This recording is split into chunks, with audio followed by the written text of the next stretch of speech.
दोस्तों नमस्कार, स्वागत है आप सबों का आज के जोश भरे सेशन में। आज दोस्तों हम लोग पढ़ने वाले हैं गणित का पेडागोजी का कुछ बेहतरीन क्वेश्चंस को। दोस्तों आज के भी क्वेश्चंस को आप उसी ही अंदाज से बनाएंगे जिस अंदाज से पिछले 5 सेशन को आपने बनाया है कि पहले आप वीडियो को हर एक क्वेश्चन में वीडियो को पॉज करेंगे, पहले उसको आप अटेम्प्ट करेंगे, आप उसके बाद आप उत्तर को चेक करेंगे। और दोस्तों जो हम व्याख्या आपको दे रहे हैं हर एक क्वेश्चन का, आप उस व्याख्या को जरूर सुने, क्योंकि हो सकता है कि उस व्याख्या से जुड़ा हुआ अगला क्वेश्चन आपको मिल जाए या फिर आपके एग्जाम में उससे जुड़ा हुआ क्वेश्चन मिल जाए। आइए हम लोग आज के वीडियो को शुरू करते हैं और लेते हैं पहला क्वेश्चन। तो पहला क्वेश्चन दोस्तों आपके स्क्रीन पर ये रहा। दोस्तों पहला क्वेश्चन कहता है कि राष्ट्रीय पाठ्यचर्या की रूपरेखा 2005 में यह उल्लेख किया गया है कि गणित शिक्षण महत्वाकांक्षी, सुसंगत और महत्वपूर्ण होना चाहिए। यहाँ महत्वाकांक्षी से तात्पर्य निम्नलिखित में से किसकी उपलब्धि है? तो सबसे पहले तो आप महत्वाकांक्षी वर्ड को समझिए। दोस्तों महत्वाकांक्षी होना उसे कहते हैं कि जो वर्तमान स्थिति में अपने जिस स्थिति में हो, यानी जिस परिवेश में जी रहा हो, वह उस परिवेश से अधिक पाने की लालसा को दोस्तों महत्वाकांक्षी कहते हैं। ठीक है, आइए अब इसके ऑप्शन को समझते हैं। दोस्तों पहला कहता है कि गणित के संकीर्ण उद्देश्य को, उद्देश्य में कि लक्ष्यों को। फिर ऑप्शन 2 कहता है गणित को अन्य विषयों से जोड़ने की। 3 है गणित के अनुप्रयोग की। चौथा है गणित के उच्च उद्देश्यों या लक्ष्यों की। तो आपका उत्तर क्या होगा, आप पहले इसका उत्तर बताइए। तो दोस्तों इसका उत्तर होना चाहिए ऑप्शन नंबर 4, गणित के उच्च उद्देश्यों की। देखिए गणित का तो एक सामान्य उद्देश्य होता है कि आपको आकलन, परिकलन, मापन, काउंटिंग यानी गिनती करना, संख्याओं को समझना, ये सारी बातें आपको आनी ही चाहिए। लेकिन अगर इतना भी ज्ञान आता है तो आप क्या करते हैं कि और आगे बढ़ने का प्रयास करते हैं। तो आप दोस्तों क्या करते हैं, उसके आगे उच्च चीज़ों को जानने का प्रयास करते हैं। तो उस हिसाब से आपका जो ऑप्शन है नंबर 4 है, गणित के उच्च उद्देश्यों की लक्ष्य की प्राप्ति के लिए आपको महत्वाकांक्षी होना आवश्यक है। तो इसलिए आपका ऑप्शन नंबर 4 दोस्तों सही उत्तर होगा। आइए बढ़ते हैं अगले क्वेश्चन की ओर। तो दोस्तों ये रहा आपके स्क्रीन पर क्वेश्चन नंबर 2, और ये क्वेश्चन बहुत ही आसान है, बहुत ही सिंपल है। आप ढंग से पढ़ेंगे, सिर्फ लंबा देख करके आप डरिए नहीं। क्वेश्चन बहुत ही आसान है, पहले अच्छे से पढ़िए क्वेश्चन को। तो दोस्तों क्वेश्चन कहता है कक्षा 2 में सम संख्या और विषम संख्या की संकल्पना का परिचय मूर्त यानी प्रत्यक्ष वस्तुओं का दी गई तथा संख्या का साथ युगलन के क्रियाकलाप द्वारा किया गया। इसके पश्चात शिक्षिका ने छात्रों से यह जांच करने के लिए कहा कि वे यह देखें कि 1 नंबर रंगों के डिब्बों में क्रेयानों की कुल संख्या सम है अथवा विषम। आप क्रेयान एक तरह से कोई वस्तु समझ सकते हैं जो किसी डब्बा में भरा हुआ है। बोला है कि आप इस संख्या को देखिए कि ये सम दोस्तों है कि विषम है। अगला दोस्तों कहता है उनकी गणित की कॉपी में कागजों की संख्या सम या विषम है। यानी जो आपके कॉपी है, स्टूडेंट जो कॉपी होगा उसका पेज गिनने के लिए कहा गया कि देखिए पेज सम में है कि विषम में है। अब ये ऑप्शन दिया है कि इससे इस कार्य से क्या साबित होता है। दोस्तों कह रहा है कि अधिगम के लिए मूल्यांकन है, अधिगम के रूप में मूल्यांकन है, अधिगम के अंत में मूल्यांकन है या अधिगम का मूल्यांकन है। तो दोस्तों ये अधिगम के लिए मूल्यांकन है, क्योंकि आपको जो पढ़ाया गया उसके बाद आपको समझ में आता है कि नहीं, वो अच्छे से जानने के लिए शिक्षिका ये आपसे क्रियाकलाप करवा रही है और वो जानना चाह रही है कि आप जो अधिगम अभी पढ़े क्या उसको अच्छे से आप सीख पाए कि नहीं। इस मूल्यांकन को करने के लिए शिक्षिका ने आपको ये अभ्यास दिया। ठीक है, तो इसका उत्तर नंबर 1 सही होगा ऑप्शन। आप ऑप्शन 1 के साथ जाएंगे, ना कि 2 के साथ, क्योंकि इसमें कुछ लोगों ने 2 लगाया होगा मेरे अंदाज से। ठीक है, आगे बढ़ते हैं। दोस्तों अगला क्वेश्चन आपके स्क्रीन पर है और ये बहुत ही बेहतरीन क्वेश्चन है। आप देख रहे हैं कि डायग्राम के हिसाब से आपको दिखाया भी गया है। तो आप अगर क्वेश्चन को थोड़ा ध्यानपूर्वक देखेंगे तो आपको इसका उत्तर आसानी से मिलेगा। तो ये क्वेश्चन कहता है कक्षा 2 में व्यकलन माने घटाने के प्रचालन की व्याख्या करने के पश्चात शिक्षक ने श्यामपट में आप जान चुके हैं बोर्ड होता है, श्यामपट पर नीचे दिया गया चित्र खींचा और बच्चों से रिक्त वृत्तों को भरने के लिए कहा। ये आपका देखिए डायग्राम दिया गया है, जो वृत्त जो है रिक्त है, जो खाली जो गोला है उसको भरना है। तो इस अभ्यास का उद्देश्य क्या है, ये बच्चों को क्यों दिया गया बताना है आपको। दोस्तों पहला ऑप्शन है संकलन और व्याकरण की कुशलता को प्रबल करना। नंबर 2 संकलित मूल्यांकन। 3 छात्रों के लिए मजेदार क्रियाकलाप की व्याख्या करना या व्यवस्था करना। चौथा मस्तिष्क का गणितीकरण करना। तो बताइए इसमें आपका उत्तर क्या होना चाहिए, आप अच्छे से उत्तर लगा लीजिए। ठीक है, तो दोस्तों इसका उत्तर होगा ऑप्शन नंबर ए। इसमें कोई लोगों ने ऑप्शन नंबर 4 भी लगाया होगा कि मस्तिष्क का गणितीकरण। दोस्तों मस्तिष्क का गणितीकरण का ये तो पूरे मैथ का उद्देश्य है, उसमें केवल घटाने और जोड़ने से ही आपका मस्तिष्क का जो है गणितीकरण नहीं होने वाला है, उसमें सारे उद्देश्य होंगे। गणित के सारे चीज़ों को पढ़ेंगे तब आपका गणितीकरण का उद्देश्य पूरा होगा। देखिए अब यहाँ क्या कर रहा है कि संकलन और व्याकरण की कुशलता को प्रबल करना। आप अगर डायग्राम को ध्यान से देख रहे होंगे तो आपके डायग्राम में कुछ जोड़ भी दिया है, कुछ घटाव भी दिया है। तो दोस्तों संकलन माने होता है जोड़ना और व्याकरण माने क्या होता है घटाना। तो ये संकलन और व्याकरण की कुशलता को बढ़ाने के लिए ये डायग्राम दिया गया, ये अभ्यास दिया गया। आप लोग को समझ में आ रहा क्वेश्चन, कहीं कोई दिक्कत नहीं है? तो आप एक बार लाइक जरूर करिए। जितने भी लोग वीडियो को देख रहे हैं दोस्तों, आप लाइक जरूर करें, ताकि लाइक बढ़ने से और जितने भी लोग हैं सब तक ये वीडियो पहुंच पाएगा, वो लोग भी इसका लाभ उठा पाएंगे। तो लाइक करें, शेयर करें और आपको अपने उत्तर को लास्ट में कमेंट भी करना है। तो आइए बढ़ते हैं अगले क्वेश्चन की ओर। तो देखिए ये क्वेश्चन आपके सामने जो स्क्रीन पर है ये बहुत ही इंटरेस्टिंग है, आप इसको ध्यान से पहले पढ़िए। बहुत ही छोटा सा क्वेश्चन है, आप पहले आकृति को अच्छे समझिए। देखिए अगर आप आकृति को ध्यान से देखेंगे, जो अभ्यास दिया गया है तो उसे पूछता है कि नीचे दिए गए चित्र में कुल कितने आयत हैं। आप अगर आकृति को ध्यान से देखेंगे तो इसमें वर्ग भी है और आयत भी है। तो आप एक बच्चे के हिसाब से सोचिए कि अगर ये आकृति एक बच्चे के सामने है तो उसको आयत और वर्ग का अच्छा समझ पहले से होना चाहिए, वरना इसमें वो कंफ्यूज कर जाएगा कि आयत जो है किसको देखें, छोटे वाले को कि बड़े वाले को। अब कहता है कि उपरोक्त प्रश्न जांच कर रहा है। क्या जांच कर रहा है? शिक्षार्थी के ज्ञान की, शिक्षार्थी के समझ की, शिक्षार्थी की सृजनता की, या विद्यार्थियों के याद करने की शक्ति की। दोस्तों विद्यार्थियों की याद करने की शक्ति, पहले इसको काट दो। ऑप्शन नंबर 3 कहता है कि शिक्षार्थियों की सृजनता को। तो देखिए अगर यह शिक्षार्थी खुद से बनाया होता, ध्यान दीजिएगा, अगर यह शिक्षार्थी खुद से बनाया होता तो वह कुछ सृजन करता। सृजन मतलब कुछ बनाता। तो यह शिक्षार्थी खुद तो बनाया नहीं है, इसका मतलब कि यह ऑप्शन नंबर 3 भी नहीं होगा। चौथा दोस्तों कहता है शिक्षार्थियों के समझ की, बौद्ध गम्यता की, यानी बौद्ध गम्यता जो दिया है समझने की पावर का। तो ये बिल्कुल सही उत्तर है आपका ऑप्शन नंबर 2। दोस्तों ऑप्शन नंबर 1 कहता है शिक्षार्थियों की ज्ञान का। तो शिक्षार्थियों के ज्ञान का समझ जो है वो केवल आप ये आकृति को देख करके नहीं, आप इसमें जो है उसके ज्ञान का परिचय और भी चीज़ों से ले सकते थे।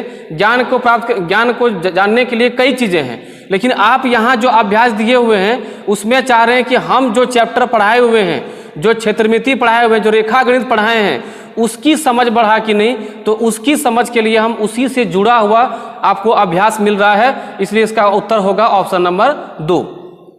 दोस्तों अगला क्वेश्चन आपके स्क्रीन पर है, ये क्वेश्चन बहुत ही इंटरेस्टिंग, आप इसको अच्छे से पढ़िए।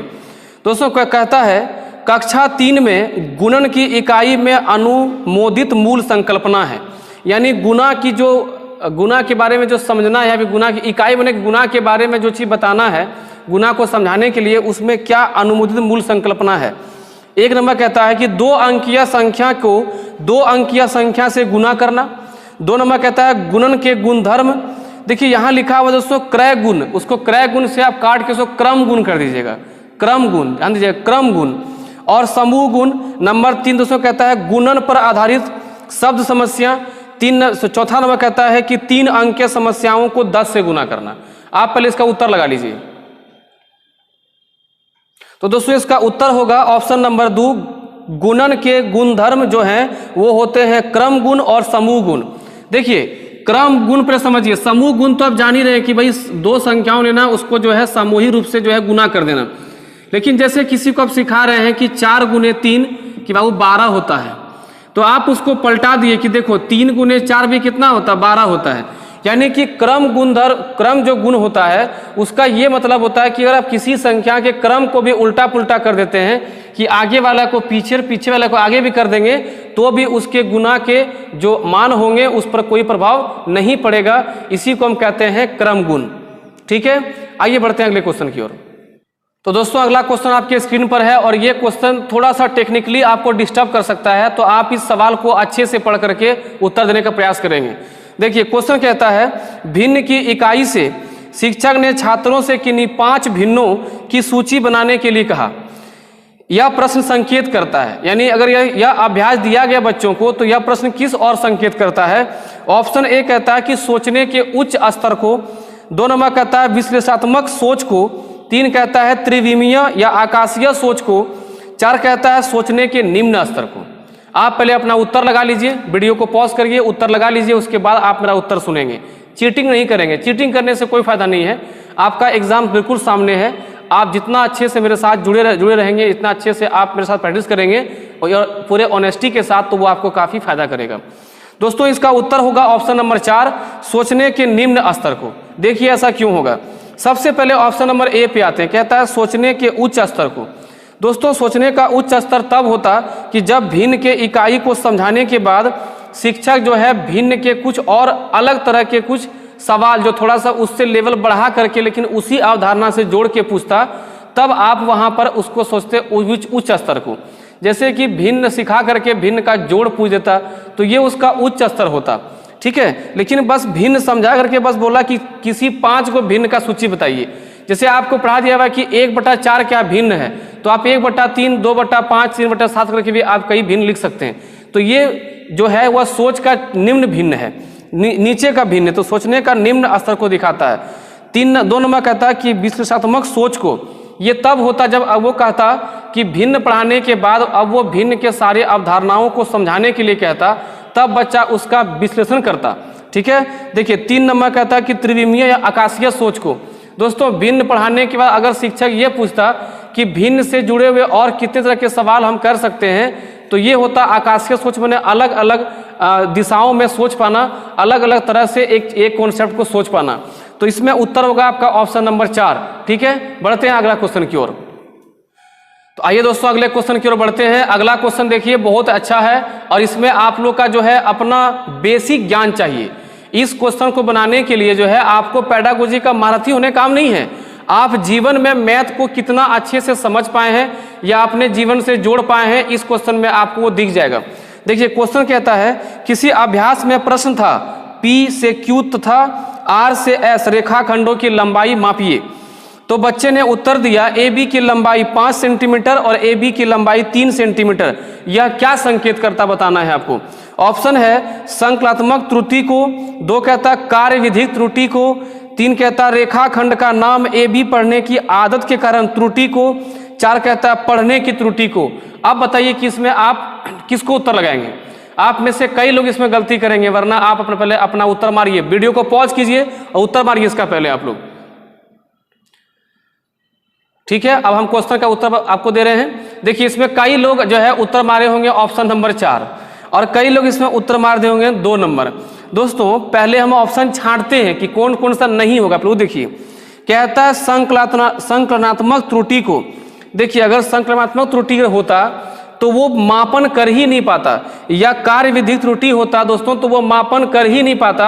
वो संकल्पना को समझ चुका है कि मापन कैसे करना है और वो मापने उसको आ भी रहा है, तो वो मापने का कार्य भी बहुत अच्छे से कर पा रहा है। इसका मतलब है कि इसका उत्तर होगा रेखाखंड का नाम AB लिखने की आदत के कारण त्रुटि को। देखिए चौथा क्यों नहीं होगा, पढ़ने की त्रुटि को। दोस्तों अगर पढ़ने की त्रुटि होता तो वो AB जो है कभी नहीं पढ़ पाता और वो AB उसको याद भी नहीं होता, वो पढ़ भी नहीं पाता। तो उसमें पढ़ने की त्रुटि नहीं है, पढ़ने में कहीं कोई त्रुटि नहीं है, बस वो आदत से लाचार हो गया है। जैसे आप लोग ध्यान सुनिएगा, आप लोग को जब क्लास में पढ़ाते हैं बोलते भाई कि हर क्वेश्चन में माना कि X मत किया करो, कभी कभी A भी मान लो, कभी कभी B मान लो, लेकिन आप लोग ऐसा करते होंगे जब भी मानते होंगे माना कि X। ऐसा क्यों? क्योंकि आप शुरू से माना कि X पढ़ते आ रहे हैं, तो आपकी वो जुबान पर बैठ गया भाई कि माना कि X, ठीक है। इसलिए इसका उत्तर क्या होगा, ऑप्शन नंबर 3 रेखाखंड का नाम AB पढ़ने के आदत के त्रुटि के कारण उसने दोनों रेखाखंडों का नाम AB बोल दिया, जबकि उसका मापन बिल्कुल सही है। कहीं तो कोई दिक्कत नहीं। आगे बढ़ते हैं दोस्तों। अगला क्वेश्चन आपके सामने बिल्कुल व्यवहारिक सा क्वेश्चन है, यह आपके व्यवहारिक कक्षा से संबंधित क्वेश्चन है। आप इस क्वेश्चन को गलत नहीं करेंगे, ध्यान से क्वेश्चन को सॉल्व करेंगे। दोस्तों क्वेश्चन कहता है कक्षा में गणित अध्यापक द्वारा विद्यार्थियों के साथ एक अच्छा संबंध विकसित करने के लिए उसे क्या करना चाहिए, ठीक है, उसे क्या करना चाहिए यह बताना है आपको। ऑप्शन नंबर A सभी के साथ मित्रतापूर्ण व्यवहार करें, ऑप्शन नंबर 2 अच्छे से बात करें, 3 नंबर बच्चा से प्यार करें और चौथा व्यक्तिगत ध्यान दें। देखिए इस क्वेश्चन का उत्तर पहले आप खुद लगा लीजिए, फिर आप हमसे मेरा उत्तर चेक करिएगा, क्योंकि आप लोग भी मैथ पढ़ रहे हैं, आप लोग भी क्लास में देख रहे हैं कि हम आपसे कैसे व्यवहार कर रहे हैं, आप उसको अच्छे से पहले समझिए। तो दोस्तों इसका उत्तर होना चाहिए ऑप्शन नंबर 4 व्यक्तिगत ध्यान दें। देखिए मित्रता करने से बच्चा के अंदर में उदारता आ सकती है। अच्छे से बात करें, वो भी कोई जरूरी नहीं है कि आपको एकदम हर समय बाबू बाबू करके ही बात किया जाए, कभी डांट फटकार भी जरूरी होता है। बच्चों से प्यार करें। देखिए ये तो आम बात है, अगर आप बच्चों पे अगर अलग से ध्यान देंगे, अगर बच्चों को आप व्यक्तिगत यानी पर्सनली ध्यान देंगे तो आप हर बच्चे से प्यार करेंगे।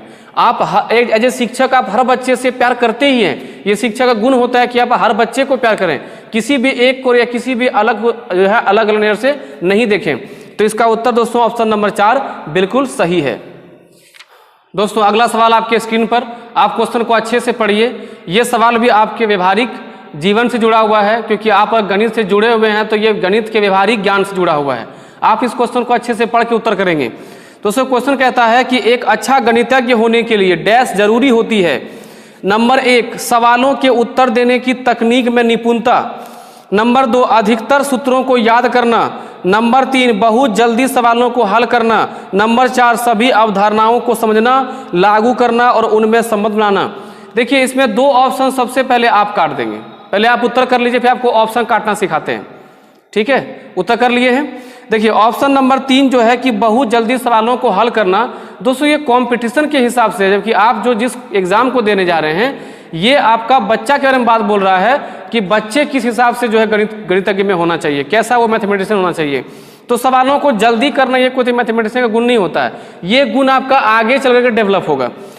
फिर दोस्तों कहता है अधिकतर सूत्रों को याद करना। याद करने की बात तो पहले ही आप मैथ से काट दीजिए। अब बचा नंबर 1 और 4। देखिए कहता है सवालों के उत्तर देने की तकनीक में निपुणता।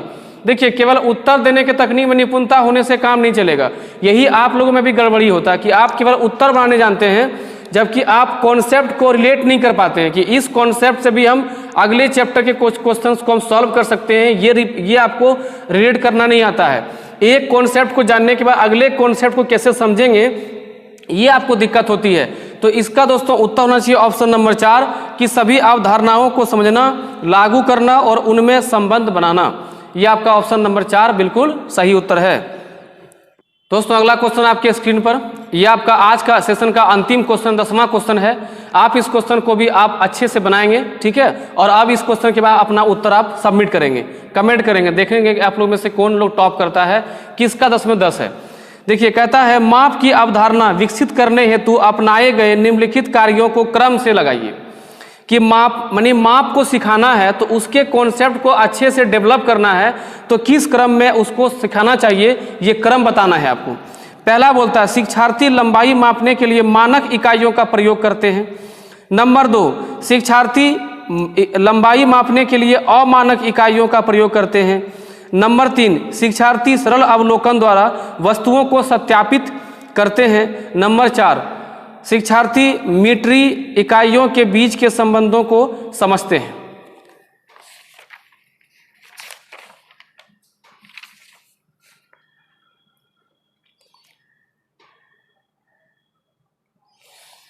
देखिए दोस्तों आप जो चारों ऑप्शन देख रहे हैं, इस चारों में से जो आपका ऑप्शन नंबर 3 है कि शिक्षार्थी सरल अवलोकन, यानी कि समान रूप से देख करके पहले वो क्या करता है, मापन को पहले समझता है, चीजों को उसमें क्या करता है, सत्यापित करता है।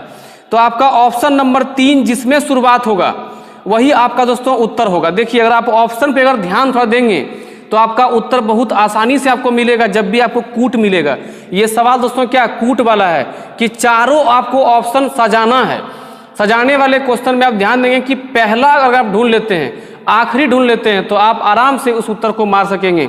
देखिए तो सबसे पहला क्या होना चाहिए, सरल अवलोकन द्वारा, उसके बाद शिक्षार्थी मीटरी इकाइयों के बीच संबंध दर्शाता है, ये सबसे लास्ट में होना चाहिए। और उसके पहले क्या होना चाहिए कि मानक इकाइयों का पहले प्रयोग करेगा तब उसका संबंध बताएगा। इस हिसाब से आपका ऑप्शन नंबर 4 दोस्तों जो है 3, 2, 1, 4 ये बिल्कुल सही ऑप्शन है। आप ऑप्शन नंबर 4 के साथ गए हुए हैं तो बिल्कुल सही जा रहे हैं आप। तो आज के सेशन को लेकर के हम लोग पूरे क्वेश्चंस को कर चुके हैं। आप में से जिसका भी जो उत्तर है अब आप सबमिट करिए। और दोस्तों वीडियो को लाइक जरूर करें, क्योंकि आपका लाइक मुझे मोटिवेट करता है और हम लोग और काम करने के लिए प्रेरित होते हैं। ठीक है, मिलते हैं फिर अगली वीडियो में, तब तक के लिए जय हिंद।